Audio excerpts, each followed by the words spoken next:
Hi friends, ఇది ఒక different pattern. ఇది కొంచెం కాంప్లికేటెడ్ లెసన్. అడ్వాన్స్ ఉన్న వాళ్ళు మాత్రమే దీన్ని సాంగ్స్లో యూజ్ చేయడానికి ట్రై చేయండి. ఇదేంటంటే 3/4లో దాద్రాలో రూపక్ 7 మాత్ర ప్యాటర్న్ టైప్ కనిపించేటట్టుగా వాయించడం అనమాట. సో 3/4లో ఉపయోగపడుతుంది ఇది.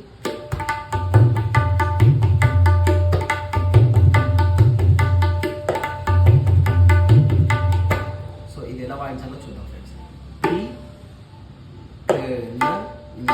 So tea